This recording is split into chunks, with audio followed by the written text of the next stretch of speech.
Hello, everyone. Welcome to the second session of our webinar series organized by Amsterdam Center of Transfer Pricing and Income Allocation. This is part of University of Amsterdam, which is operating under Amsterdam Center for Tax Law of the University of Amsterdam. We are delighted to have you with us today as we continue our deep dive into the critical aspects of transfer pricing.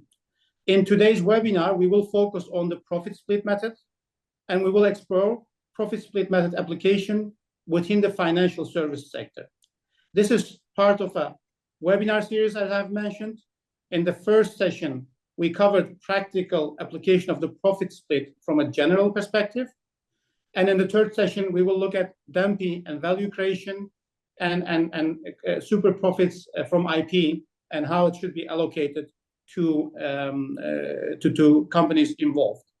This is about financial service sector to understand how profit split method can be implemented within a complex industry as financial service sector. As we navigate through this complex topic, we will discuss high-level insights that are crucial for understanding how the profit split method can be effectively utilized within an industry that is known for its complexity. There are few features of these industries that are very complex. First of all, it is different from a traditional industry, like, it doesn't have manufacturing, it doesn't have tangible goods. Instead, it has services and what we call products. And these services and products are quite complex. Also, it's governed by complex regulations, often requiring licenses to be obtained to be able to operate within this industry. And last but not least, even for professionals within this industry, it takes very long time to master this field, let alone for general practitioners. That's why we are very lucky to have two very distinguished speakers with us today who have significant experience in this field, both from an advisory perspective as well as in-house. They will focus on three aspects of this field. First of all, they will first look at fundamental principles and considerations behind the profit split method applicable within the financial service sector. Then they will look at the challenges and opportunities that arise when implementing this method in a sector characterized by its complexities.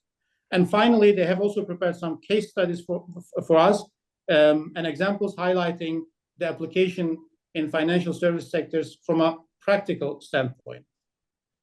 So we also look forward to an engaging discussions. Please ask your questions as we move forward. I will be your co-host together with my colleague Federico. My name is Rezan Okten. I'm a transfer pricing specialist and head of transfer pricing services department within Dentons. I also work at University of Amsterdam as a research fellow as part of the center. And I have 18 years of experience, and I'm lucky to also have some experience in an in-house role for about 6 years. Let me at this point hand over to my colleague Federico, who recently joined us and who is working with us to organize sessions like this and also organize research activities within ACTP. Federico, handing over to you. Good afternoon, everyone, and thank you, Rezan, for the introduction. My name is Federico Lo Bianco, and I'm a PhD student at the University of Enna, Kore. I'm currently writing a thesis on the DMP model, and I also am a research fellow at the Amsterdam Center for Tax Law of the University of Amsterdam. What concerns our today's session, I have the pleasure to introduce you to two distinguished speakers, who are Ursu and Velio Alessandro Moretti. Ursu is a seasoned transfer pricing practitioner currently working as a global head of transfer pricing at NXP Semiconductors. And Ala, during her experience as an advisor in a Big Four company, has advised companies active in the financial sectors, and especially banks, asset management companies, and insurers. Velio is responsible for the transfer pricing affairs at Generali, working as a group transfer pricing manager. And Velio has been working for Generali for almost 12 years now. And before joining Generali, he served as a TP advisor in 2 Big Four companies, covering transaction of insurance, reinsurance, asset management, and treasury. And now I would like to start our today's session with a question for Ala. So I would like to ask Ala, how broadly is the profit split applied in the financial services industry according to your experience, and especially to what we have seen in your experience in the Big Four company? Thank you, Federico, and it is a pleasure to be here with you today and contribute to this series of webinars on profit split, and also share my experience. And to answer your question, I will start maybe more to set the scene a bit from a broader perspective, that PSM, the profit split method, is commonly encountered in intercompany arrangements where it is difficult to delineate the least complex entities or to separately benchmark an appropriate remuneration using market data, meaning that market data is not possible to be found. And a one-sided method would be challenging to be applied or would not result in an arm's length outcome for the parties involved. In the previous webinar covering the PSM, the first one in the series, Svetlana and Vladimir have extensively discussed these conditions and other conditions when the PSM can be applied. What I'm trying to do here is to provide a brief recap that will help us in the discussions later on. And PSM is typically the go-to method for highly integrated business operations across border, where parties bring unique and valuable contributions to the table.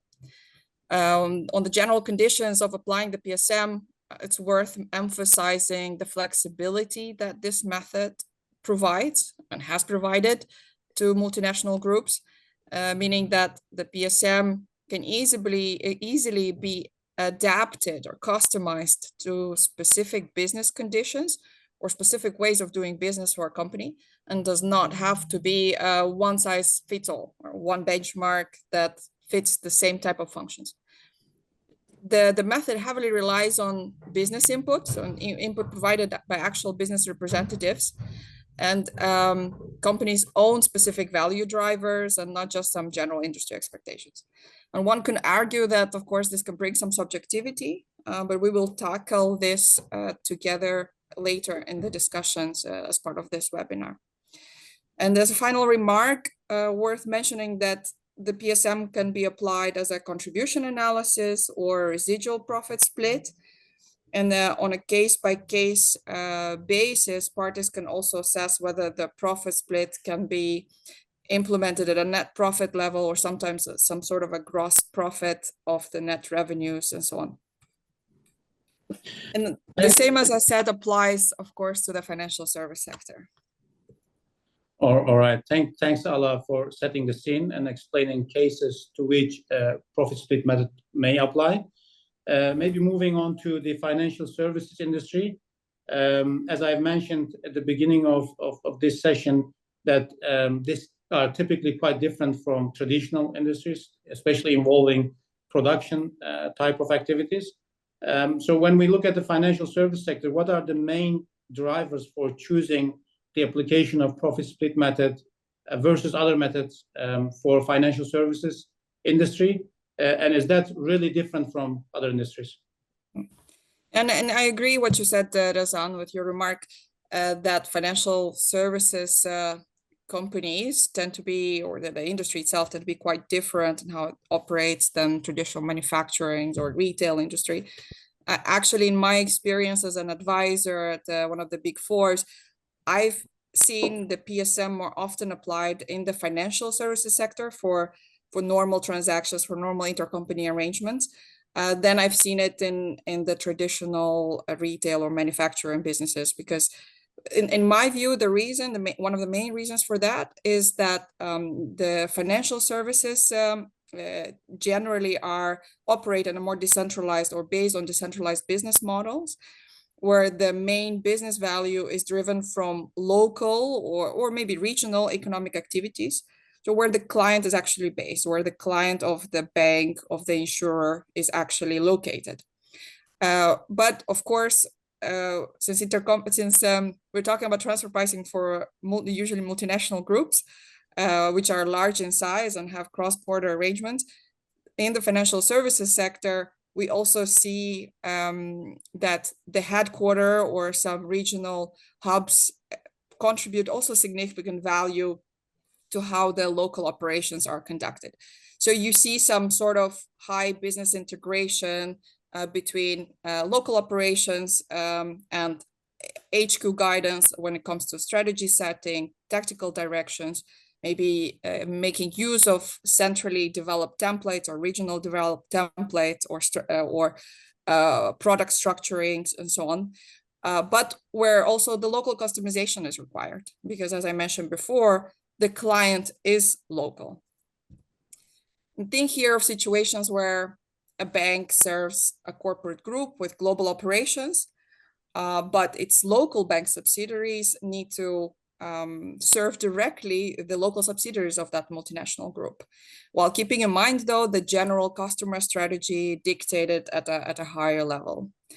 Or another example could be the complex financing arrangements and structuring that we see in place, which require deep technical product structuring expertise.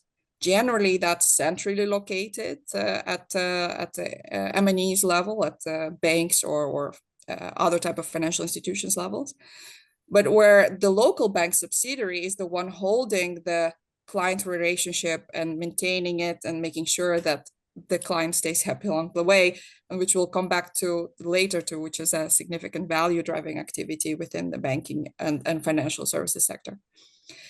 And traditional financial services, there's maybe little centralization to be found when it comes to global principal models or regional principal models that we see in more traditional manufacturing or retail sectors. And of course, when you're thinking about fintechs or insurtechs, or this new trend that we see affecting the financial services sector in the last years, those type of companies are disrupting the financial services industry, and their operating models may differ from the traditional financial services and maybe are more aligned with the so-called traditional manufacturing and retail industries. But I think Velio and I, we will try to capture that in later discussions as well. But having said this, I want to maybe touch upon the specific functions we see in the financial services sector that are relevant for transfer pricing purposes and the analysis we perform. So the significant people function, which are also referred as key entrepreneurial risk-taking function, or the abbreviation CARET, is a term introduced by OECD in the paper or the report of profit attribution to PEs. And that paper was published in 2010. And the CARET functions are considered to drive the most significant value and thus the profitability of businesses in the financial services sector.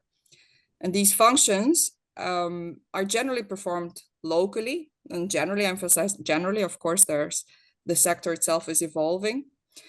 And why is that? Why are these functions performed locally? As I mentioned before, because the client is generally local. So the relationship with the client, and the client is the one helping create profitability or value to the business. Hence, it requires this close activity and value driving activities to be performed locally. Another aspect is actually also where the regulators are located. So we all know that, and it's worth emphasizing that financial services sector are also a highly regulated sector. And the role of the regulator is to protect the depositors or the investors. And if you think of ECB, for example, and all EU regulators following ECB, European Central Bank rules, they require that local EU clients, so EU-based clients, are served by financial institutions holding local EU licenses or benefiting from EU passporting, meaning that you obtained your EU license in one member state, but you can benefit of EU passporting and you can operate these regulated activities in other member states as well. This allows regulators to be able to have all visibility and oversight of the activities performed by the financial institutions, and better in such way protect the interest of local depositors and investors. So Hans, here the conclusion is that to remember that the main difference of financial services sector with other sectors is that local aspect is always emphasized and necessary. But talking further about CARED, I want to shed some light on the various CARED functions relevant for the banks, for the banking industry, for asset management and insurance, to provide the audience a bit more insights of what is relevant when performing a profit split method analysis. And for the banking sector, there are two main CARED functions relevant, which is origination, meaning the creation of financial asset or all the activities that bring to a loan being or a contract for a loan being issued, and the credit risk decision making. And credit risk decision making is both the activity of taking the decision with respect to the credit risk of the borrower when the loan is issued, but also monitoring the credit risk of the borrower throughout the lifetime of the asset, which we refer to as subsequent management of the risks. And for the asset management, the CARED functions are somewhat similar, but also different. And the first one is a distribution function or sales and marketing function, which it is a lot similar to the origination function. It involves people being there out on the field to make sure they create that client relationship, that they provide the appropriate solution to the client and customize the solution to clients' needs. And the second CARED function that is considered as significantly contributed to value creation is the decision-making with respect to investment and portfolio management. So the actual investment portfolio management related to a fund. So you have that asset management function that relates to specific funds being created. And lastly, but not least, in the insurance sector, that is known to have only one CARED function, one main CARED function, which is underwriting. And underwriting is the assumption of insurance risk, meaning the decision-making of whether to provide an insurance policy and insure a policyholder or not. Excellent. Thanks, Ala. So if I may summarize, I think what you're saying is that for traditional industries, for instance, when it involves manufacturing and distribution, it's somewhat easier to centralize by converting, for instance, those companies into contract manufacturer, limited risk distributors. Whereas when you come to financial service sector, value is to some extent often remains to be created locally, even though there are different variations of that. Like for fintech industry may be different compared to a traditional bank, and therefore a significant local presence is still important, and that's mainly driven by the connection with the customers as well as the regulatory aspects.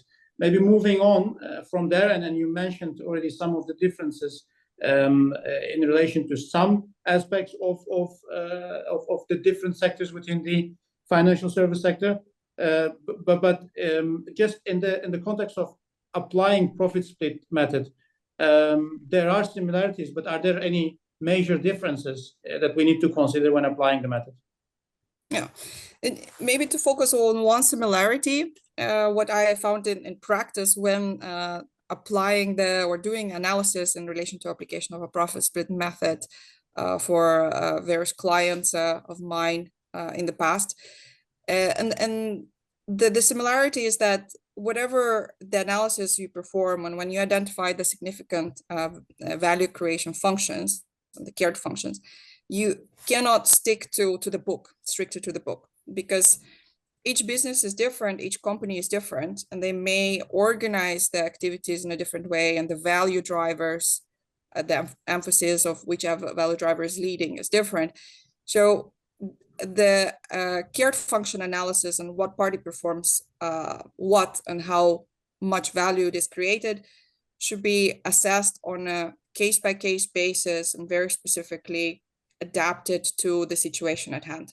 Because I've seen situation where the conclusion for a specific transaction where the profit split was applied is that the, let's say, distribution of sales and marketing function and asset management ended up being a more routine cost plus type of activity, and the residual profit owner was with the various function performed was located elsewhere. So it is specific on case by case.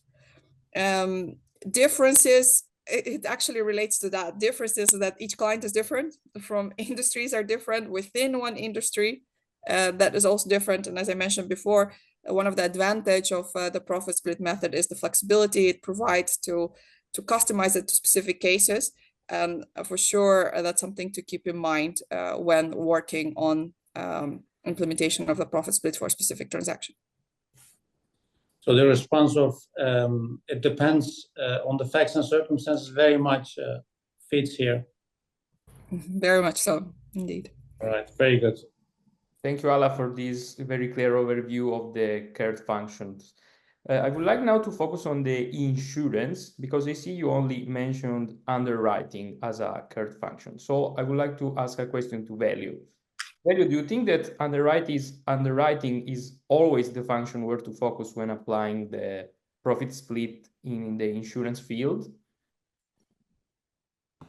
Thank you, Federico, and thank you, Rezan, for this invite, for this opportunity to share how profit split is a key tool within international tax. So to answer your question, Federico, it is not underwriting only the function to be looked at when it comes assessing whether or not there is a cared function, especially because if you look at the OECD attribution of profit to PE AUA report language, the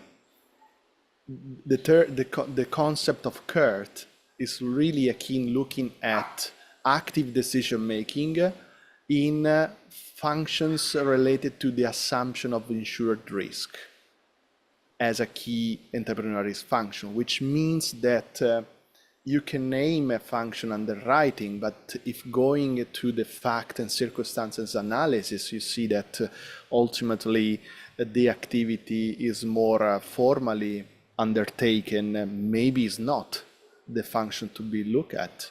Maybe it's more sales or marketing, and especially nowadays within the technology evolution of AI, especially, we are assessing in many cases whether to consider whether or not the use of technology itself might lead to the qualification or the recognition of a cared function exercised mostly at the level of the people using those tools, rather than the pure, how can I say, formal underwriting function itself. So again, in transfer pricing, we know that it is always a matter of assessing really actual behaviors and how the functions are undertaken. So it's very, very important, especially with technology, to look at who is really assuming the risk and what type of capabilities is undertaking to deployed, especially to assess the risk and classify the risk. As we will see in my part in my presentation, the point is really who is classifying the specific insured risk. Thank you, Velio. And I think this also depends on the characteristic of the insurance business. Would you give us an overview on this point? Yes. So let's give an overview of insurance. What is it? What is not it? And what is the concept, to have in mind? First of all, insurance. What is insurance? Insurance, in general terms, is a risk transfer mechanism And in a very general, broad term, the insurer is compensated with a premium, which should be the proxy or in the link for the potential loss of a client that has to bear a so-called insured risk. An insured risk, therefore, is anything connected to life or non-life events that an insurance company is able to price properly. Therefore, there is the risk concept here to have in mind. So with risk, we are looking at an event that has three components, basically: an uncertainty, unpredictability, and a potential danger, of course.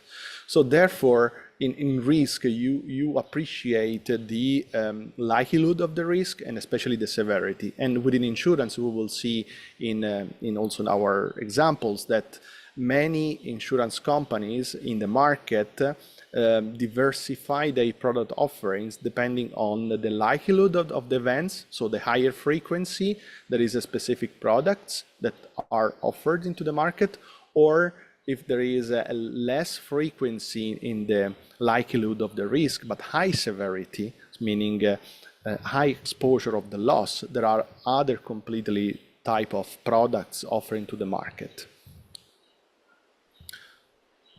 So let's move on to the next slide.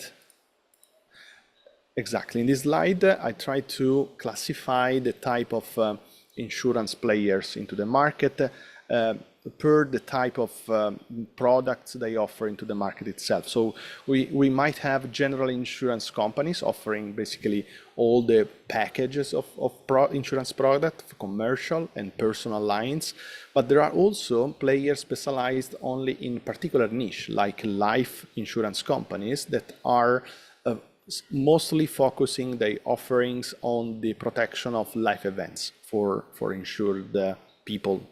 And there are also composite companies like Generali, for example, which is a company offering both life and non-life products.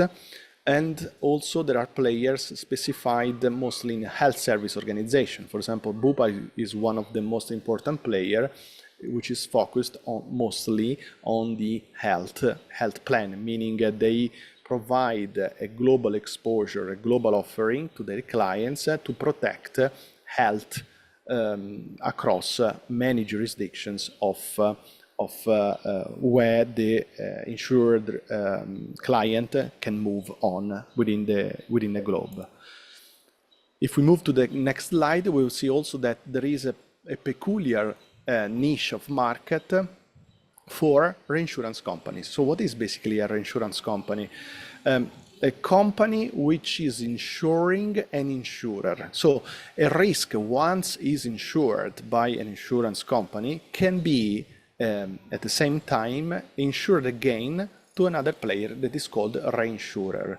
It is a specified cluster of a niche of the market that is acting, so to say, as a protection layer for all the insurance market. So basically, it is like a stock market for insured risk, mostly. And there are companies only specified to acting as a reinsured companies. So a client, an insured client, doesn't know necessarily that beyond his primary insurer, there is another insurance companies protecting the insurer. Captive insurance companies, those entities are mainly within industrial companies, are created within industrial groups in order to collect and act as a pool of risk of all the subsidiaries of an insurance group. Ultimately, those companies generate a synergy benefit by collecting all the insured risk of their subsidiaries in order to face the primary insurance market acting as a pool of risk with one player only. Insurance exchange, as I told you before, indeed the insurance is really like a stock market for insurance risk, and the most important markets are especially in the UK, Lloyd's market, where it is one of the most historical market for insurance, where there are players every day exchanging risks and therefore creating a sort of pricing market for insured risk. So this is why you might have heard terms like hard or soft market also in insurance, meaning whenever there are in the market big claims, big events that cause insurance company to pay out claims, there is a movement also in the price of insurance that of course is becoming more, the harder, the more claims are experienced, therefore, because it's more it costs too much to be protected once a claim has been generated. And of course, last but not least, the self-insured concept, meaning if you are not insuring with a primary or experienced insurer, you can always protect yourself by retaining basically the risk. Velio, thank you for that overview. Just before moving on to the value chain, maybe one question. We already discussed with Ala about whether this financial service sector is centralized or decentralized. And it seems like it carries kind of the features of both of them, but there's quite a wide spectrum as to how much centralization you can have. And as you know, in transfer pricing, when you change your business model, the commercial rationale for that is quite important. The question I have is there a specific reason for insurance businesses to choose a specific model, whether it's centralized or decentralized, and what kind of functions do they actually centralize and what kind of functions they have to keep locally, perhaps driven by regulations or similar reasons? Thank you, Rezan. This is a very, very good question because it's really pointing on the type of business product that an insurance company can offer. There are reasons why an insurance company can deploy a value chain centralized or decentralized, and it really depends mostly on regulatory reasons. So for example, in certain jurisdictions you have to have a certain retention on a specific insurance risk such that you might have to create a hub locally, but mostly also for a product reason why. So we will see in next slides my case study. It's really showing how with a specific model, the group of insurance company, thanks to their big footprint, meaning having subsidiaries everywhere, can create a specific offering to cover global exposure of their clients. So with a specific decentralized model, the insurance company can collect insured risk generated in the globe by multinational clients and be able, therefore, to generate more synergies vis-a-vis having the client a local insurance protection everywhere in each jurisdiction with a separate primary insurer. I see. Can we expect maybe in fintech, some of the companies, they are really challenging the business models of banks. Can we expect a similar company entering the insurance market? Yes, because especially now, especially with technology, as I told you before, the assumptions of underwriting risk is generally more and more standardized, streamlined, and less cost expensive. I see. So let's move on with the insurance value chain then. So before moving on, it's very, very important to properly define key terms in insurance and how the value is generated. So in the cycle of an insurance company, first of all, we know that an insurance company, by definition, has the inverted cycle, meaning is cash rich by definition, because first is earning the premium, cash-wise also, and for the potential event of paying a loss to the client. And we will see also why, and you will see also why in the value chain there is investment management as a key function, because there is a lot of cash to be, properly managed. The insurance business is generated as a first chunk with the product development function. What is it basically? In this step called product development is like an assessing of legal mathematical structuring of the product itself, which require especially the knowledge of the specific country and therefore the geographical feature of insurance coverage, and therefore also the knowledge of regulatory requirement in order to enter into the specific geography and sell insurance protection. Therefore, the structuring of insurance product must be adapted on an ongoing basis in line with the development of the local market legislations. Therefore, a product development person must have a good knowledge of the geography and the evolution of each market.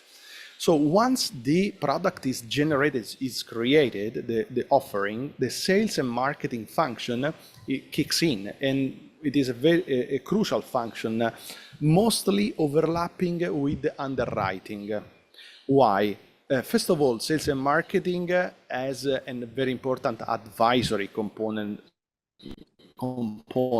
in order to create a longer-term relationship with the client. And therefore, this is why customer relationship management, also insurance, is very, very crucial. Why?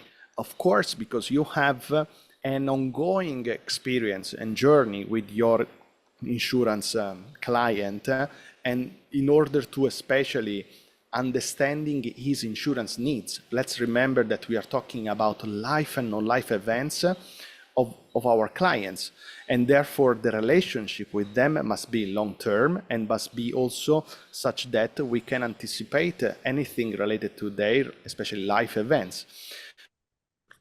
Where is the overlap with underwriting? As we know, in this industry, brokers plays a very important roles in suggesting the clients, in having relationship between the insurance primary insurer and the clients. Most often the brokers already perform a certain underwriting function, meaning they already classify in a certain way the risk to be selected. So this is very important in transfer pricing when we do a functional analysis to really understand whether or not within the actual sales and marketing activity already part of underwriting has been done. So let's talk about underwriting now, which is very important. Why? Because we can name underwriting whatever we want, but let's see what really the OECD is looking at when it comes to labeling a key entrepreneurial risk-taking function.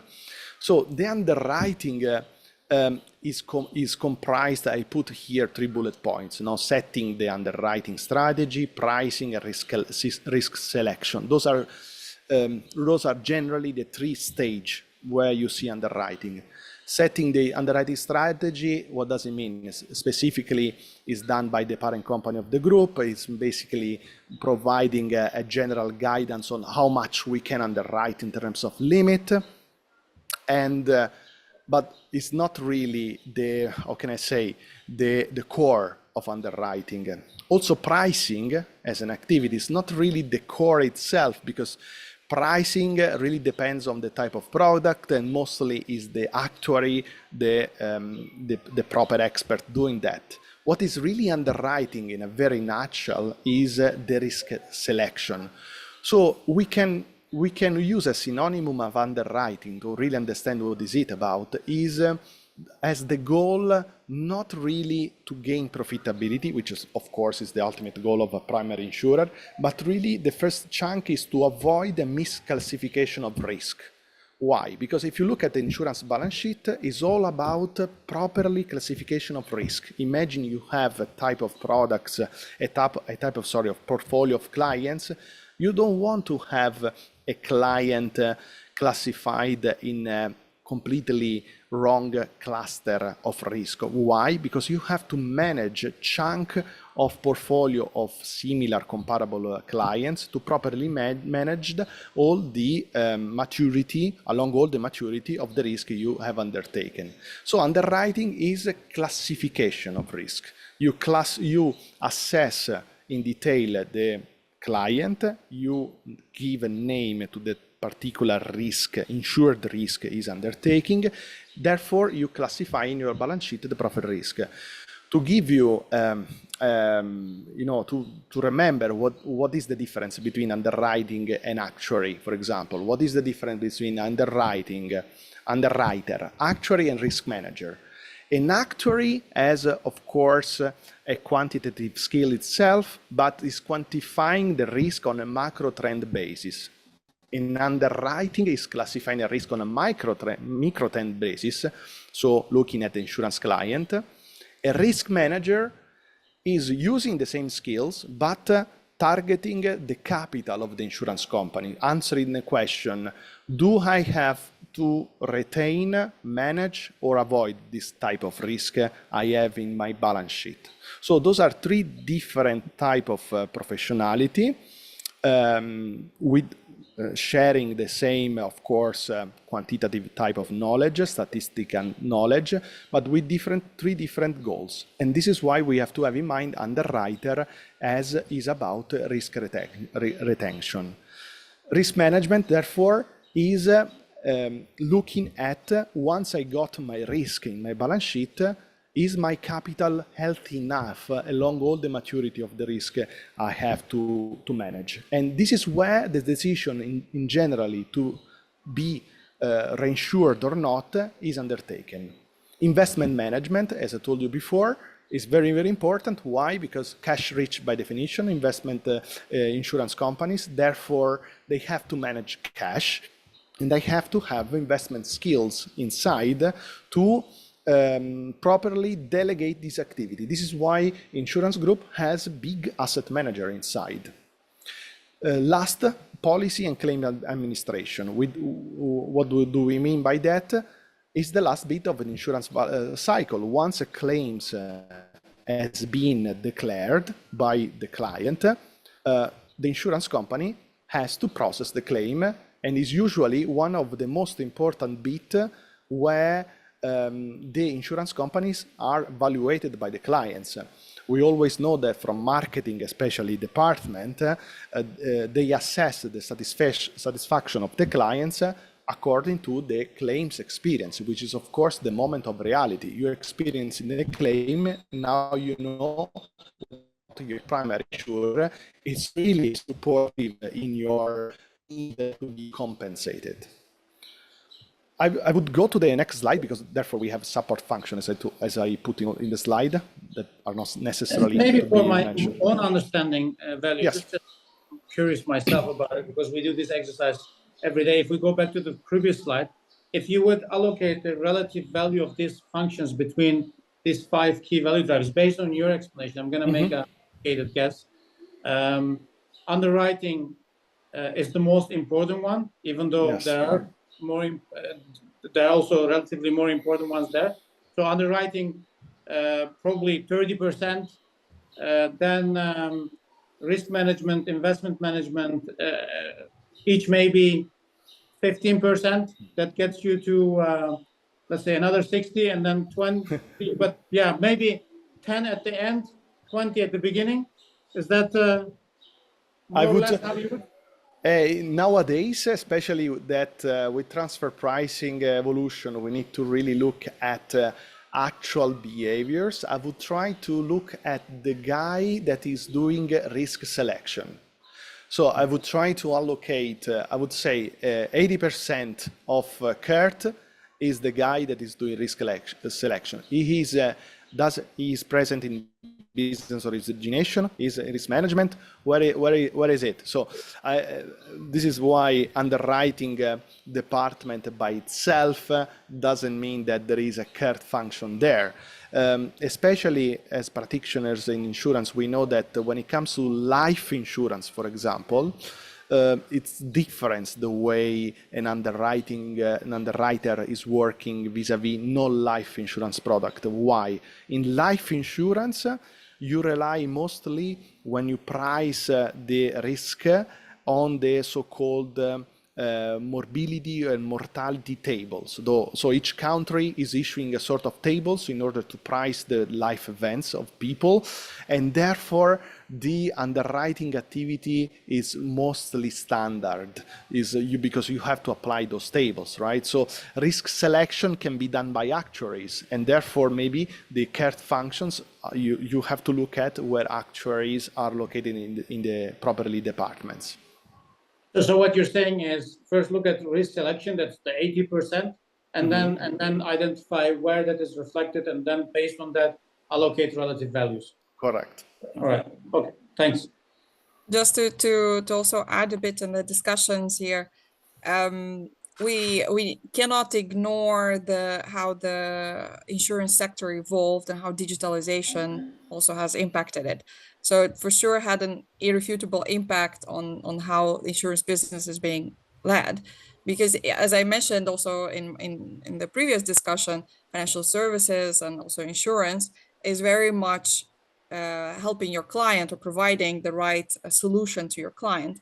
And us as customer, you probably, everybody, the audience can relate to that. We are used to now having seamless digital experiences, you know, how we use the mobile phone to order products, or to order ride sharing, the ride sharing applications that we all know. So that type of seamless experience supported by digitalization and digitalizing or technology is something that I've seen in my practice, my experience, more and more insurance trying to adopt, the traditional insurers trying to adopt. The insurtechs are already ahead. That's why you also see in the industry various acquisitions or integration, traditional insurance company trying to acquire insurtech to make use of the technology.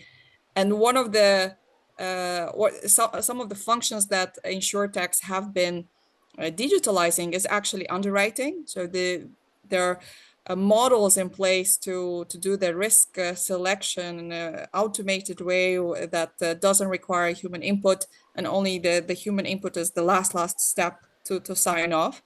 Or the policy and claims administration is highly digitalized.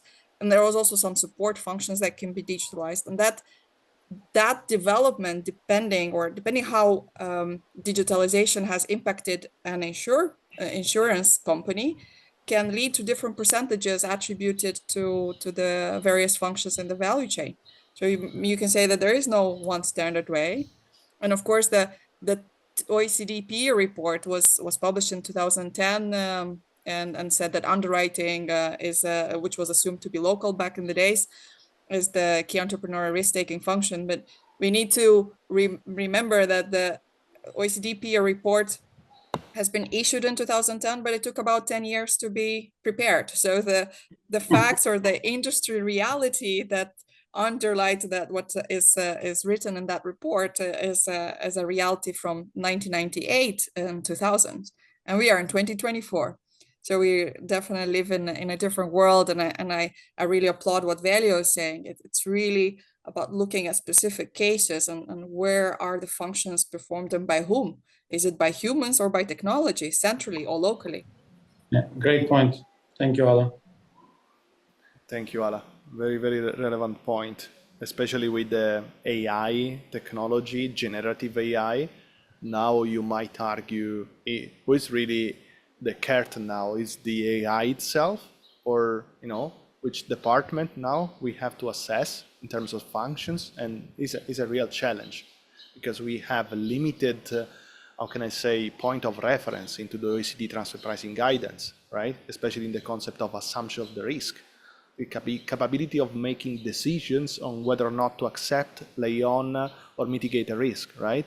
And if the AI is doing everything, ultimately, how do you properly assess that, especially when you have more entities within the group contributing to the AI tool?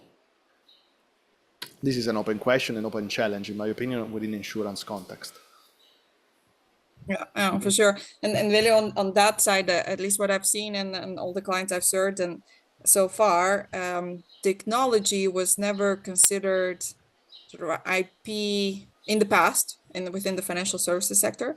Technology was not an IP that you would pay royalties on. So there was, even if there was something, a tool or system set up centrally, usually it was probably some sort of ERPs or some other type of support tools, and it was set up centrally, and all entities can make use of that tool, but there was no royalty being paid. When you're talking about the example that you were saying, the use of AI in actual key functions, so the main value drive functions within the sector, then you might start asking yourself, should we not reconsider some royalty payment again or as well. Yes. Yeah. Yes, totally makes sense, because those are unique and valuable contribution in the OECD language, and therefore extreme case royalty might be due. Indeed, indeed. I think the role of innovation will or needs to be reconsidered and perhaps needs to be reflected in the new guidance. We have about 40 minutes to go. The pace is great. The discussion is great. So I don't want to break that. But just in terms of what you want to convey today, please think about the timing as well. Go on, Velio. Okay, slide 8, very quick, is a snapshot of anything connected to PSM and insurance. So the first two bullets are related to the PSM chapter, so the methods when is mentioning when I have to use the PSM. So when there is the sharing of economically significant risk or unique valuable contribution by each party. And the last three bullets are related to the AOA language, which is referring to underwriting, but as I told you before, not really in a rigid way making reference to underwriting only, because if you look at the last bullet, we have to look at who is doing active decision making in the assumption of insured risk. As I told you before, when it comes to insurance, please look at who is doing the proper risk classification. So this is the wording, the only wording that we have within the OECD, and this is why it's a challenge. Let's move to slide 9. Here I wanted to put the key. Now let's move to the key terms of accounting insurance. We saw before the key terms of function. Now we saw the key terms within accounting. So what is the underwriting income, basically? The underwriting income, in a very broad term, is when an insurer is covering an insured risk, is considering a potential that the amount of and timing of the actual claims cash flow would differ from the expected claim profile. So there is an expected claim profile and the actual claim profile. Therefore, premium minus losses, which are the claims, of course, plus the underwriting expenses, the operation in order to perform underwriting, is the underwriting profit or loss, plus the investment income, which is the investment management activity, is the overall profit. The key ratios, therefore, are so-called loss ratio, which is a very important component to evaluate whether or not this type of insured risk is absorbing a lot of loss, and the expense ratio, how much does it cost for me to produce the coverage. So the sum of the two is the famous in insurance industry jargon combined ratio. The combined ratio is therefore a key metric that is telling you whether or not an insurance entity is profitable. Slide number 10. So now we are within an intragroup transaction context involving underwriting. Let's see what we can see into the market. So 3 red boxes. First, on the left side, the insurer. The insurer is the primary entity who is facing the client, the policyholder. The policyholder is paying out a premium in order to be protected in case of claims to be pay out from the insurer. If the insurer, according to the risk management function, as I told you before, is deciding that those type of risks need to be better managed in terms to protect capital, the insurer can decide to insure again to another entity, the reinsurer, in exchange of a premium. Again, the reinsurer might decide to insure again in a third time to another entity, which is called retrocessionaire. So this is a retrocession. So this is a blueprint to show you how many insurer, primary, secondary, and third one again can be present according to the type of transaction. So imagine that the policyholder is insuring a geographical natural catastrophic risk. So we're talking about flood we are talking about a very important, a big event that requires billions and billions to be set aside in balance sheet as a potential claims. This is why you have this long chain of entity trying to covering this risk.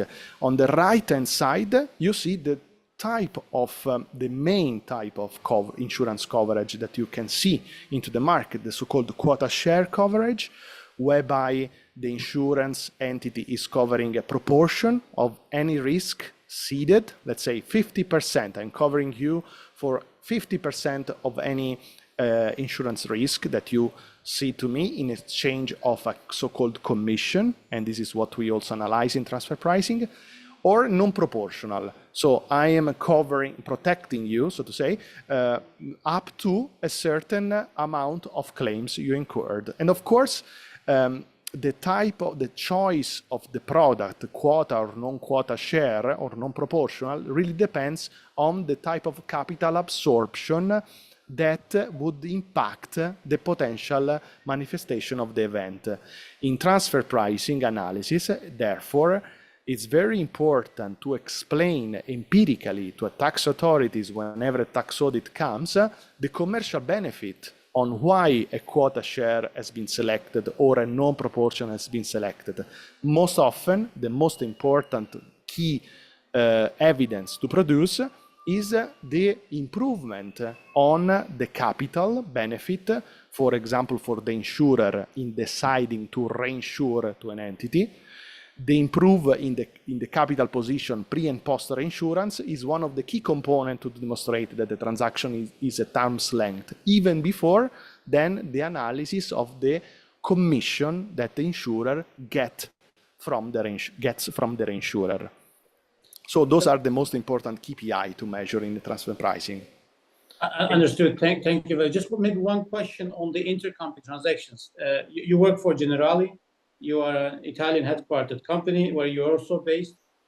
Sometimes I come across Generali office in the Netherlands, which is somewhere close by. So if we take this relationship as a context, the Italian headquarter, Dutch operational company, and let's say the profit split needs to be used for allocating profit between the two companies. I'm now excluding, let's say, general support services type of activities. What would be the intercompany transaction? How do you delineate the intercompany transactions between these two companies? So first of all, I have to assess who is doing underwriting. So if all of the two is sharing the same underwriting functions, and especially, as I told you before, underwriting looking at the risk selection, I will use the type of profit split method in assessing who has to be compensated mostly for the exercising of the CART function itself. If only one of the entity is doing underwriting in this relationship, therefore is a standard, so to say, Article 9 transaction between Italy and the Netherlands. If Italy is doing the underwriting for the Netherlands, it means that only Italy would be remunerated. But if we are in a case of sharing underwriting function, probably we might lead into an Article 7 case between Italy and the Netherlands, meaning we might recognize the presence of a PE in the Netherlands if we can say that there are underwriting functions exercised in the Netherlands for the benefit of the Italian entity. And is it like provision of services, or is it, you say, provision of services performed through CART function? How do you describe it? It is, of course, a provision, I would not say it is a provision of a low value adding service, of course. So it is one of the most important services of the value chain. Therefore, it's an entrepreneurial risk-taking function. And whenever it's shared among the two, you cannot go to a cost-plus approach, and therefore why you use a PSM. Yeah, I do understand. I was more focusing on, is it because we have 4 types of transactions: goods, services, licensing, and financial transaction. So in which category does it fit? Is it Financial transaction for sure. financial transaction? Okay, I see. All right, thank you, Velio. Rezan, that's a good point. Just to share one example from my experience, indeed, as transfer pricing specialist, when you're advisor, you may end up doing the perfect analysis. At one point, at one stage of the project, the client and the counterpart at the client side will say, okay, so we need to do the put together the intercompany agreement. How are we going to call this? Exactly. That's what my point. Yeah. Often I had in one instance where actually it was the opposite way done. The agreement was already put in place, and we were pulled into the project to come to the conclusion that the agreement that says there was provision of services, it was not a service. A profit split would apply.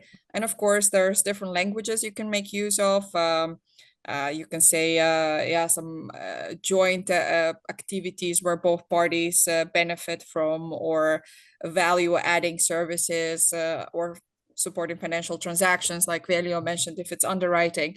But it is important to indeed come to a term that works both from a legal perspective, a transfer pricing perspective, legal and regulatory perspective, and even sometimes VAT, because VAT can have a funky treatment here, or implications as well, if in financial services vatable or not, or exempt. And in the case that I described, when there was already an agreement in place, the parties decided to, when putting that agreement in place, to take the route of what how the regulator was saying that is required. And within the EU, after the Brexit from the year of the UK, so the separation of the UK from after UK left the EU, a lot of restructuring had to happen from a regulatory perspective, and the EU regulators were requiring company to put in place some inter-affiliate services agreement. And of course, for TP purposes, if you just see the agreement, you're thinking of some sort of a cost plus or even low value added services, but often, or very often, could be a profit split, so not a cost plus, because you can come to the conclusion after doing a detailed functional and risk analysis that certain cared functions are split across jurisdictions. Yeah, thank you, Ala. That's a nice segue to the next slide, and I think we should have included legal implementation as one of the challenges of applying profit split, not only for, I think, financial service sector, but also for other sectors. This discussion is always kind of there. What are you going to call it? How are you going to put it in a legal agreement? But having addressed that, what are the other challenges that we encounter in practice? Can you maybe elaborate a bit on that as well? Yeah. So just to share maybe some views, and Velio, feel free to jump in as well with your experience. I will start with something that is close to my heart currently, being an in-house specialist. And we all heard we hear as in-house specialists of the buzzword OTP, so operational transfer pricing, and mingling with systems and so on. And definitely for the implementation of a profit split method, that is one of the biggest challenge. And I've seen as an advisor, when advising my financial services clients, in financial services, and how traditional institutions grew was through a lot of acquisitions, so inorganic growth. And then you ended up having multiple ERPs, legacy ERPs. The data is recorded in different way. Currently, I've heard a lot of companies have made efforts to integrate those ERPs. So a lot of companies maybe don't have that multiple ERP challenge, but still their system implementation from a PSM perspective is a challenge for sure. Because when systems are designed and put in place from financial accounting perspective, they don't always take into account TP considerations and principles such as segmentation of data per function. So when definitely I've seen a lot of pushback from clients when we come up with a conclusion that the PSM is the most appropriate method. they get a bit scared. How would they ever be able to implement it in a real-time way? And there's some workarounds for sure. You can either try to implement a policy at the beginning of the year and look at the financials end of the year and just make one-time adjustment before the books close. So you limit the efforts to one time a year, but process and governance to be in place is relevant. So that requires not only a TP analysis and a TP report signed off by an advisor, but you need alignment and having people in-house on board to make sure that the PSM is implemented correctly. And another related challenge is the availability of segmented data for setting up the policy. Because we will come, I think, later to different allocation keys being used for the PSM method implementation. So you could use headcount of cared people as an appropriate allocation method for the residual profit, or relevant OPEX, segmented OPEX as an allocation key. And if that type of segmented financial is not available and requires a lot of manual work to approximate it, that makes, of course, the PSM, the application of the PSM method and the outcome of it more subjective. Another aspect, and I already alluded to that, is the regulatory considerations. And unlike other industry sector in the financial services sector, we also have regulations to be accounted for. So you have the capital requirements for bank, solvency for insurers, MiFID for asset managers. All these regulatory requirements require companies to report and maintain certain ratios in their books.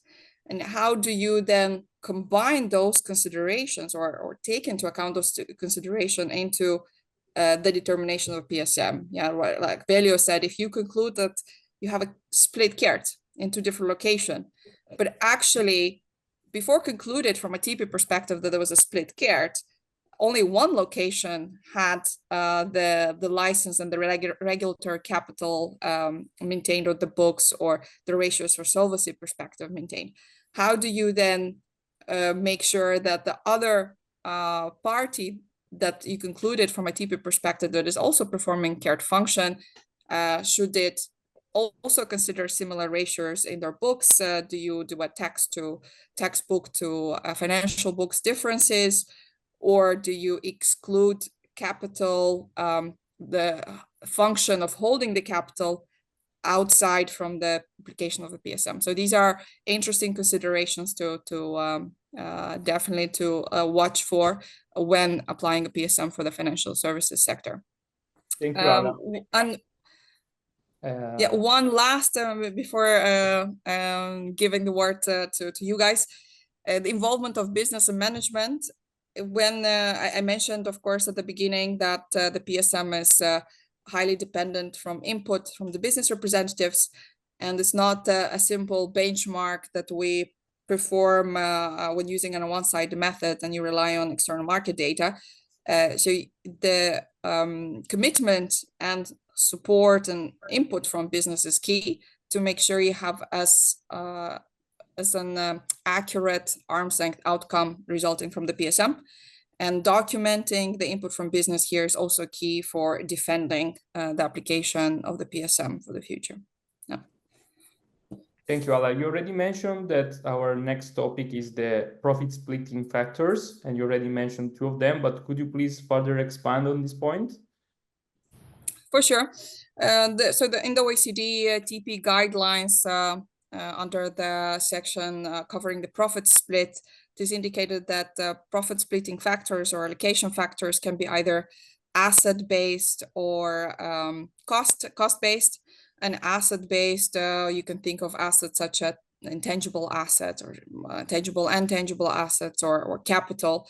And cost-based would be usually different types of costs.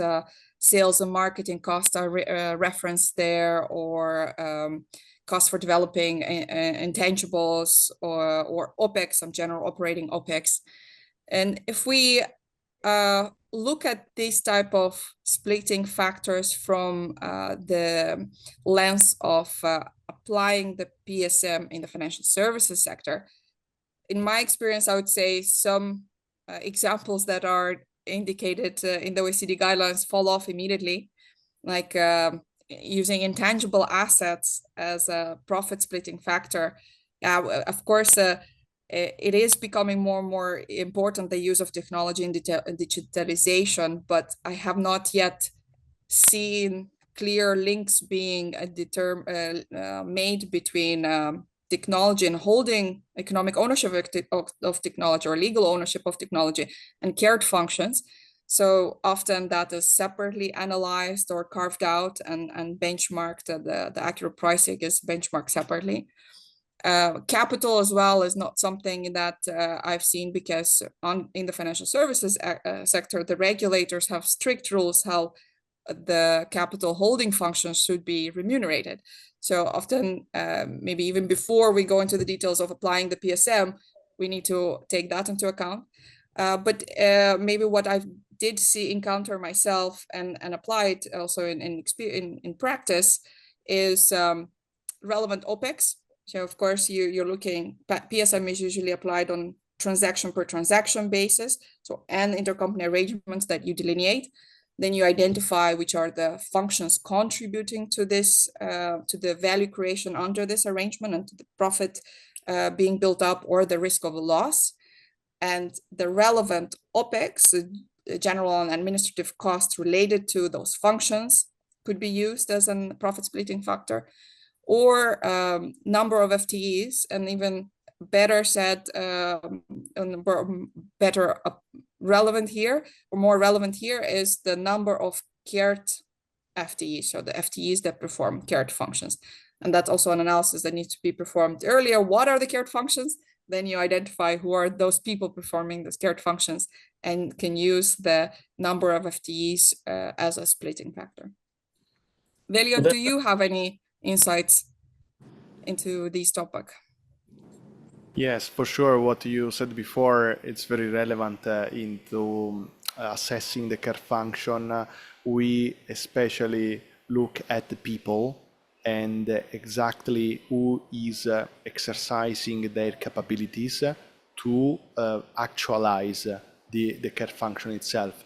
And when I spoke about underwriting, and I told you that the risk selection is the key component, a pragmatic example is that looking at underwriting functions or very narrow department like sales and marketing or actuaries, we only select as FTE for profit split mechanism the people that are really performing the risk selection activity. If the person is setting high level risk underwriting metrics for the group, is not really a care function. So it is very, very important, especially for us international tax practitioner, to assess the reality beyond a label of a department. And as we know, in the functional interviews, which is a key crucial step of our analysis, it's very, very important to back all our results and analysis with meeting minutes and that are properly approved by all the management ultimately. Excellent, excellent. I think, it says FTE, but probably payroll information in relation to care functions is also relevant.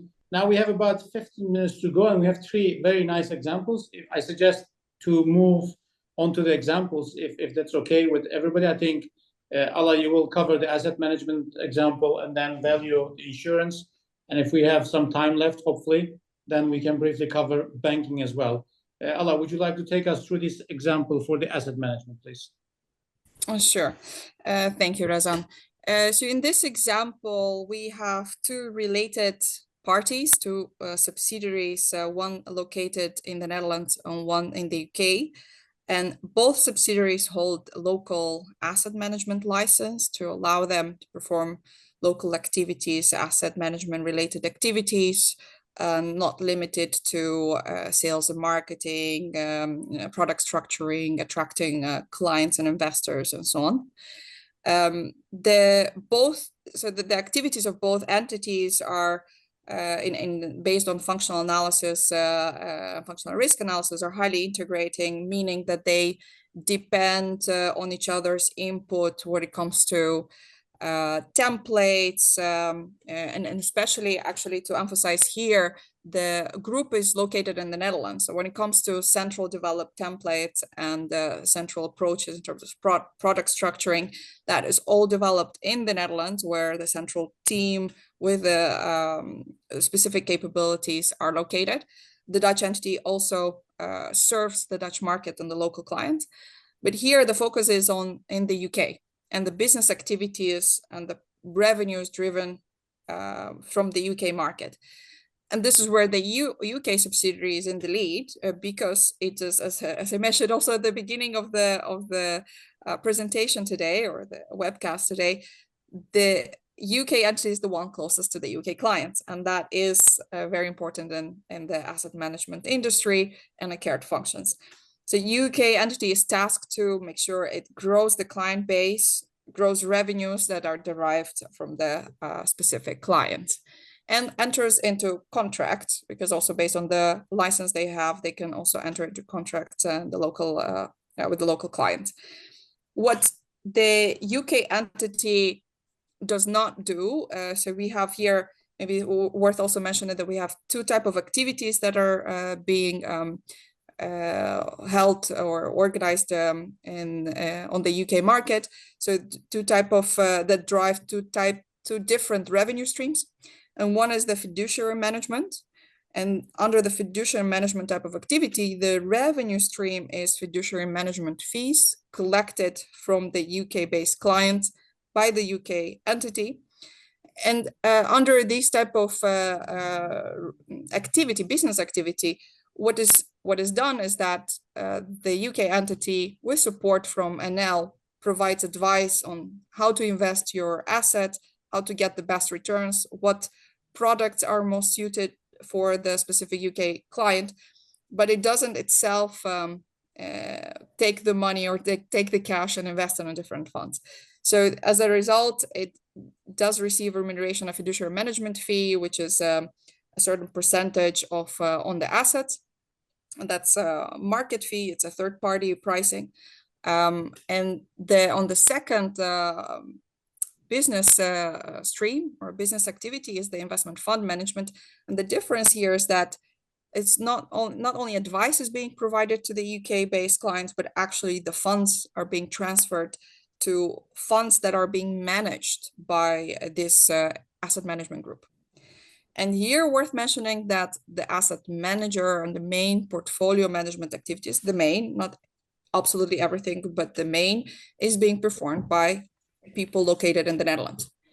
So already you probably got a feeling here, or the audience got a feeling how integrated is the whole business of how the UK interacts with NL and dependency of the business activities performed by the UK entity with NL type of activities, such as providing strategic guidance, templates in terms of product structuring and portfolio management, actual investment management.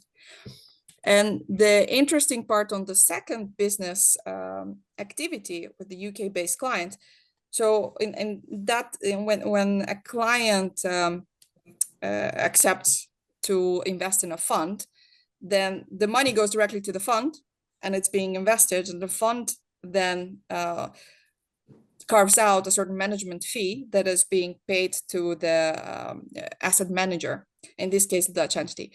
So that means that even though it's a UK-based client, whereby the subsidiary in the UK made the initial efforts and has the client relationship, the revenues, the business from that business activity, from the investment management, ends up in the Dutch books, because it's the Dutch client who is the official investment manager or asset manager, and gets that management fee from the funds allocated to them. So we have the UK-based clients are the source of our revenues for the group. But in one side, for fiduciary management, the revenues are booked in the UK. And on the other side, for investment management, the revenues from the UK clients are booked in the Netherlands. And as I mentioned before, both entities work very closely together, and they can only succeed in increasing the market share in the UK if they help each other in this process. So here we came to the conclusion that no other one-sided method can be applied. And we identify key entrepreneurial risk-taking functions and significant people function in both locations, highly qualified business professionals with 15, 20 plus years of experience involved in active decision-making, in day-to-day decision-making and how the business is run. So the only conclusion we could come to is that the profit split method would be most appropriate to be implemented. And for the implementation of a profit split method, instead of going for application of an allocation or a profit splitting factor or residual profit split, no residual profit split could be determined, or better said, no support activities could be carved out, or one-sided method could be applied. So the option that we went for together with this group in this case was a profit split based on a contribution analysis. And this is where detailed discussion with business representatives were held to make sure their input and the relative value is captured and translated into percentages. Then the question also came here, how do you implement in practice the outcome of the contribution analysis? And maybe worth to, just as a side note, the contribution analysis was based on, can be based in practice, so what I've seen in practice can be based on application of the RACI concept, which is a business concept of governance, of who performs the responsible function, who is accountable, who gets the higher percentages of value contributed, who is consulted, and which party is informed. So application of a RACI method for on the value chain mapped out for this arrangement resulted in a certain percentage between the two parties. Separate contribution analysis were performed for both fiduciary management activities and investment management, because the level of contribution from both parties differed in both cases. And so as a result, you had two different arrangements with two different profit splits to be implemented. And we provided also here input for the clients to ensure they can implement it accurately in their system, and accurately also check whether the implementation at year end got to an appropriate result for both parties, result or outcome for both parties. I think you covered it very well. I have one question before moving on to the insurance example. Because there are two revenue streams, let's say one is 60-40, the other one is 50-50, and one party needs to pay part of that to the other. Do you do set-off before you reallocate, or is it both parties are sending each other invoices for the relevant part of the profit split? Rezan, I love the question. This is more on the operational transfer pricing question. And the answer is it depends. And it depends on the jurisdiction you're in. So what is being allowed in terms of the jurisdiction you're in, and what do banks allow? Can you net off transactions? And of course, netting of transactions should be possible within the group. So that's payments, net payments, or the monthly netting systems is something run by treasuries. And if there is no system in place to perform such netting, then of course you need to do it the more old-fashioned way. But of course, even when netting is possible, Treasury can implement it. I have encountered jurisdictions, usually in Asia, that where banks do not allow for payments to be netted before these are made. So you need to actually make the payment that relates to a specific arrangement. And also, probably you need to pay attention to VAT rules to see whether, All right, thank you. Moving on to the insurance example. Yes. So in this slide, I try to put a type of business model for multinational companies, and that are, covering multi-risk, multi-exposure in many geographies, and how insurance groups generally structure their offerings using many related companies, entities. So in red, you will see group-related entities, cross-border, of course. In gray, you see non-group entities, so the client and intermediary. So let's see how the entities and the functions are deployed in order to serve the client. So here we have, I also put a case of Article 7 and 9 all together, so we can see in a full picture many angles on transfer pricing that is connected to the application of profit split methodology. Let's assume also that we have here a client with an headquarter in a jurisdiction with as many as subsidiaries, local subsidiaries the client has in order to undertake its business in the global footprint. There is a first level of relationship between the headquarter of the insurance group and the headquarter of the parent company for this type of multinational product offering. It can be, for example, the so-called corporate and commercial business, whereby an insurance group is insuring the risk connected to the non-life events of the subsidiaries, for example, the factories in which utilized by the subsidiaries of the clients. Let's assume, for example, the client is a construction type of client in this specific market niche.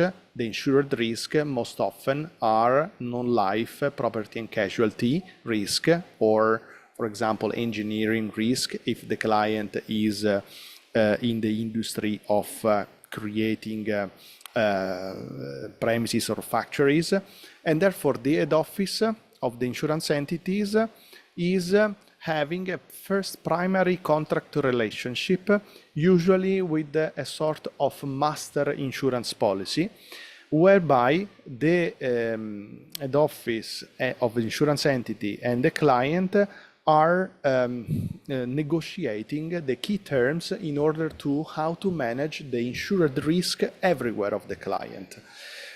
You can see immediately what is a primary benefit of this type of product, because of course, being an insurance entity with a footprint of more than 100 entities within 60 countries, for example, Generali, 100 countries with more than 600 entities like Generali, it gives you the primary advantage vis-a-vis a local insurance entity which only see one country, one jurisdiction. So instead of, for the client, where is the benefit?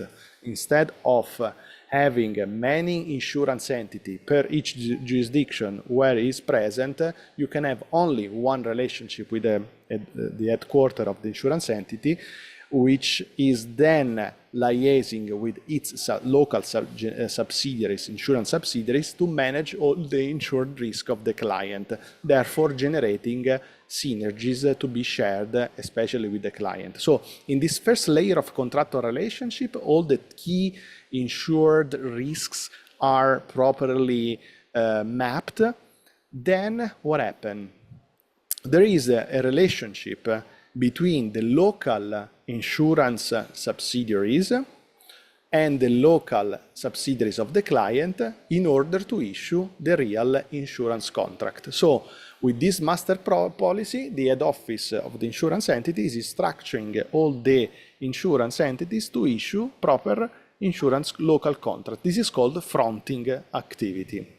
Usually there is a third guy in the center, the red one, the region, acting as a trade union, so to say. Imagine that you have a main customer, main client, I don't know, in Asia, The headquarters in our case, of course, is in Italy. And we have a region, Asia region, for example, that is more close to the client in order to properly, from a geographical also standpoint, follow the client. Those regional business units are often undertaking product and development or sales and marketing functions. As I told you before, those functions are really, really important to shadow in a way the customer journey of the client, and therefore this is why the regions are business units are very crucial also in this type of product offering to map and monitor all the insured risk assumed in each region of the client. And it's of course a coordination and business relationship activity.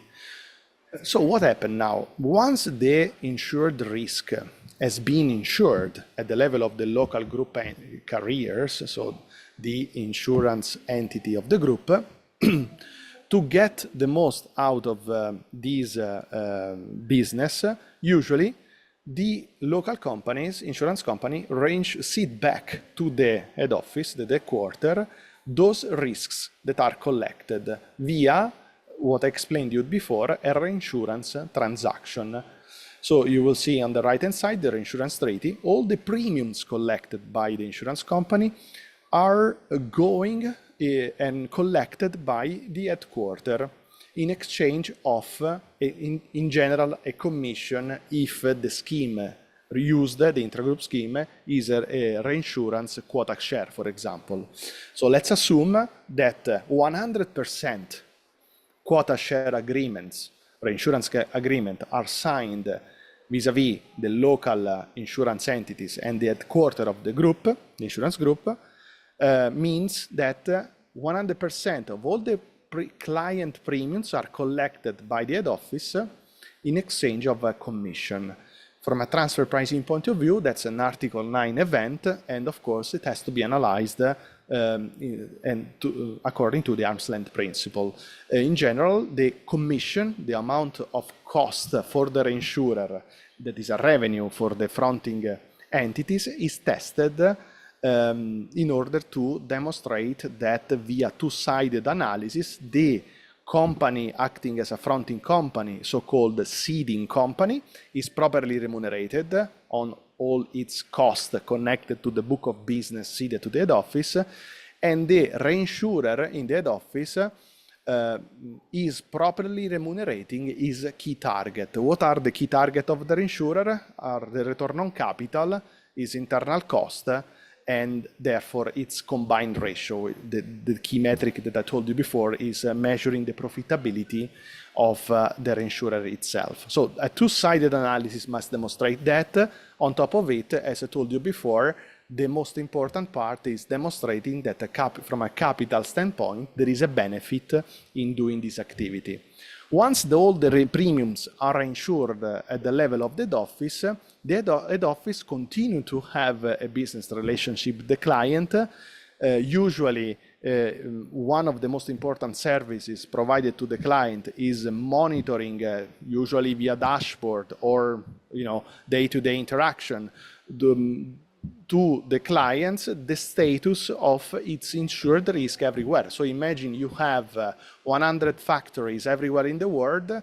Your insurance group is able to tell you day to day what is the status of your risk everywhere in the footprint where you play out. That's why we have a great benefit in interacting with the global insurance entities for this type of businesses. So where is profit split now? Here, we need to assess who is really exercising the function of properly selecting the insured risk.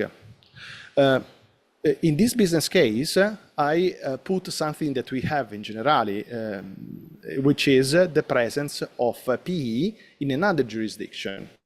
Why? Usually, you have to be present in another jurisdiction, especially because in that jurisdiction, there is the most important geographical, how can I say, gravity around this type of business. For example, in global corporate and commercial type of industry, UK is mostly one of the biggest market, the Lloyd's market that I told you before, whereby all these risks are properly discussed and priced, of course, with the support of broker.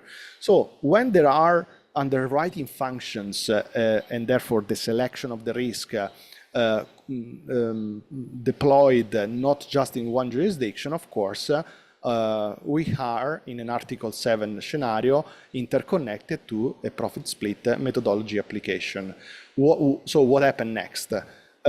We have to assess who is exercising the underwriting functions. In the AOA report, this is properly framed as the so-called split KERT case under, if I remember well, paragraph 194 of the AOA report, telling you that in the functional analysis, when you assess the proper functions asset risk of the PE, have in mind to consider in the underwriting function who is really exercising the day-to-day active management activity. So once we assess the functions asset risk of the PE and we remunerate the routine function, therefore the split of the profitability of the PE is then assessed via the presence of the FTE people of the underwriting, exercising the underwriting activity.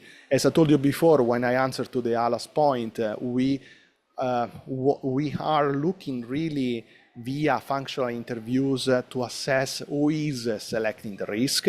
It's very important not to consider in a very simplistic way KERT function when there is the setting up of a high-level underwriting policy, but really the activity of the selection of underwriting risk. And therefore, by using the profit split methodology, we are able to assess properly the profit to be taxed in the PE jurisdiction vis-a-vis the ones that should be taxed in the head office jurisdiction. If you go back to slide, it's a very important part to slide 15, so the previous one. Now it's time to say this is a very important point, because there might be a challenge in the interpretation, proper interpretation vis-a-vis Article 9, Article 7 in the insurance sector. Remember, in the case, we had an headquarter, a PE, and therefore we have to be able to properly assess the underwriting activity for the profit split methodology. But before that, what happened? When we have to qualify the presence of the KERT function at the level of PE, there is a point, meaning according to the OECD transfer pricing guidance that we use as a reference to Article 9, we know that the risk assumption concept involve the control of the risk and the financial capacity. Those key terms are connected to the capabilities to perform a decision-making function and the actual performance of such decision-making function activity. But according to Chapter 10 of the OECD guidance, it is clearly stated in the insurance part that when you assess the underwriting functions, not always, not necessarily, you can also attribute investment risk, because you have to assess whether or not there are investment capabilities. But this is the difference if we read the AOA report when it comes to the attribution of PE.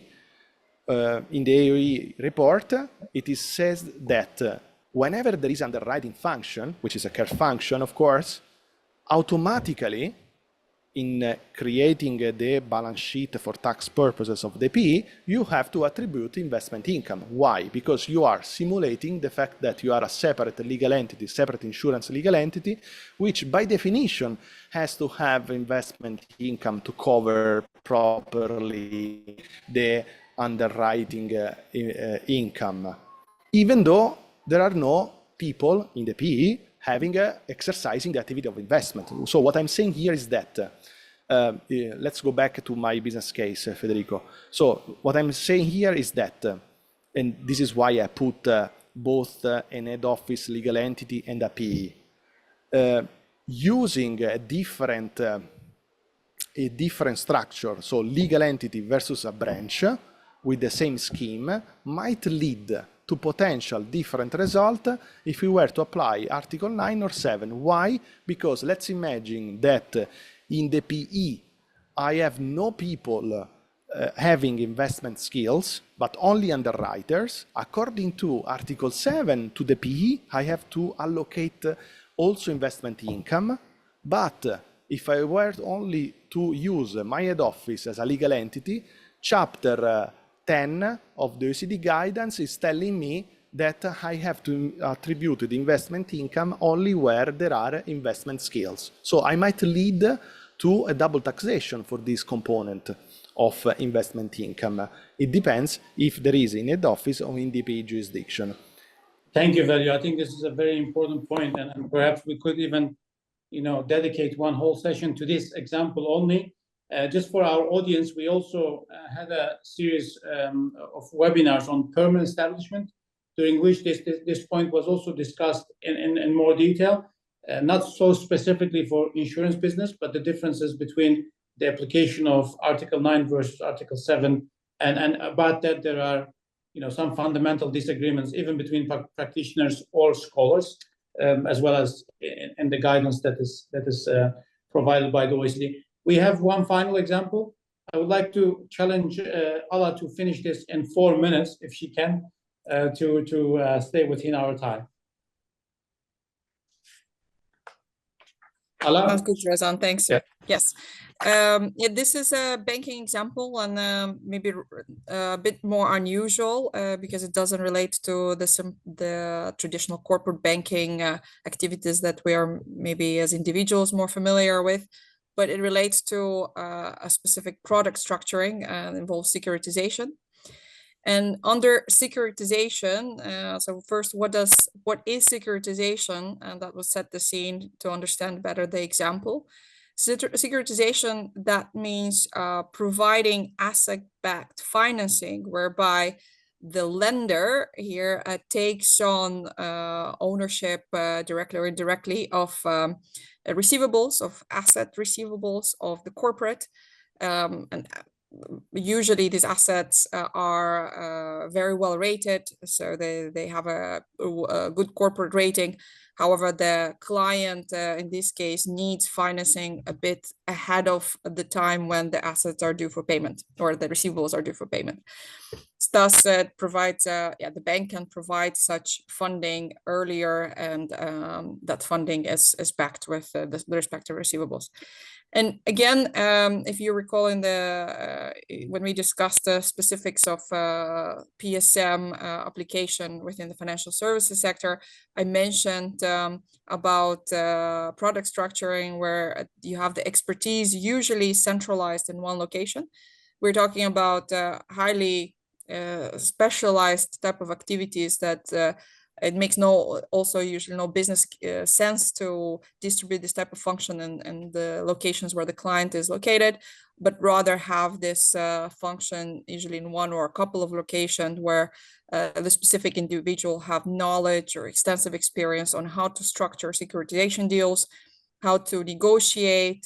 These are complex also from a legal perspective. Usually the contracts are hundreds of pages long. Such expertise is, as I mentioned, usually central. Having said that, while product structuring usually is a central expertise, client relationship management, we usually see it in banks at a local level. And also in Velio's example, he emphasized the importance for geographically to be close to your client. And both product structuring and client relationships are part of the origination function. If you recall earlier in this webcast, we said one of the main cared functions for a bank is origination of financial asset. So we encounter in this situation, in this specific example, that your securitization team is more central in one location, and your client relationship management is in another location. And to make it even more complex, Often the structures used from a legal and regulatory perspective for the securitization is an offshore structure and via a securitization vehicle, an SPV, that actually attracts the necessary funding to provide the lending. So the lending is even in a third location. Here we have 3 locations. One, an SPV location, and SPVs are ring-fenced usually from the banking group. So they're not, from accounting perspective, they are consolidated, but they're not considered immediately related. In transfer pricing terms, we would conclude that they're related parties. So any intercompany, any cross-border transaction should be priced based on intercompany principles, based on transfer pricing principles. So in this case, we have Dutch subsidiary, which is the local subsidiary having the local client relationship, a UK subsidiary, which is the more central location where the structuring team is responsible for securitization is located. And that central team leads the negotiations for the securitization deal to actually be concluded.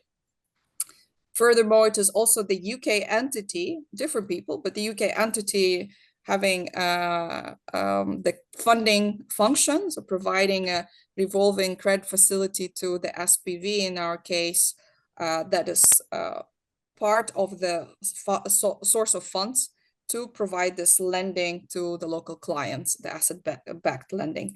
And for securitization, you usually have various, of course, you need to diversify the risk. So you have also various sources of funding, and the SPV attracts funding additionally on open market from commercial paper investors via the issuance of commercial paper. So that's the funding that it attracts. It has the revolving credit facility as the minimum funding, the asset-backed commercial papers from investors, third-party investors. It provides lending to the client. That's usually fund-related activities, right? The functions don't have to be in the same location or all these legal entities providing funding is located. So in this example, as I mentioned, use of SPV is common from a regulatory perspective, is not like tax planning necessarily.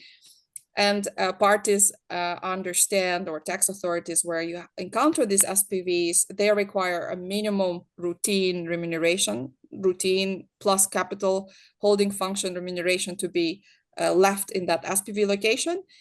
But the functions, the actual performance of the function is located elsewhere. And here, UK, we're talking about UK and the Netherlands. And in this case, we have an example of a residual profit split. Why residual? Because before the profit split is actually being, before profit is allocated, let's say based on profit split factors, a few elements need to be subtracted first from the overall revenues. And the overall revenues here are the gross interest income from clients receiving the funding, asset-backed funding. You would subtract here the interest expense that SPV needs to pay to the commercial paper investors, the interest expense that the SPV needs to pay on the revolving credit facility. And here the assumption is that interest rate on the revolving credit facility needs to be in itself arm's length and needs to compensate the lender who happens to be also the UK entity for the risk assumed and the credit risk assumed, and also the capital function. So there's an element of holding the capital for that specific loan or loan asset. Then you would also have any third-party costs related to general SPV operations in the location of the SPV. So some legal, some audit here and there, some financial support. You'd also have to keep in mind that you'll need to leave the routine remuneration for SPV in that location. And any other, perhaps you have some group support functions that can also be benchmarked as routine using methods such as DNMM, you would also subtract there. And what is left is that net income or net residual profit to be split for the origination function, which in our example is a complex origination function, because it involves both efforts from the Netherlands in our example for the client relationship management and attracting and maintaining the client, and the product structuring and negotiation. And here you can either perform, again, a contribution sort of analysis, how do parties contribute to the value driven, or you can opt for using a profit splitting factor, such as we discussed earlier. It could be CARET FTEs based on functional analysis, or OPEX that includes payroll type of data for CARET functions. And Rezan, I think we can conclude on this example here. Okay, excellent, excellent. Federico, anything you want to say before we close this? Well, I just want to remind to our audience that there will be other webinar series in the future, so make sure to follow us on LinkedIn and also subscribe to our newsletter. And also with the CTL, we're organizing a conference focusing on transfer pricing and income allocation that will be in presence in Amsterdam, 19 and 20 September 2024. So you can check all the details on our website. And with this, Rezan, I think you can go ahead closing today's session. Thank you, thank you. This has been truly insightful for me personally, and I hope for our audience as well. I would like to thank our audience. You have been great company, and I really enjoyed the discussion. Thank you all for joining us, and see you next time. Thank you, Rezan. Thank you, Federico. Thank you, Velio. Thank you. Thank you. Bye.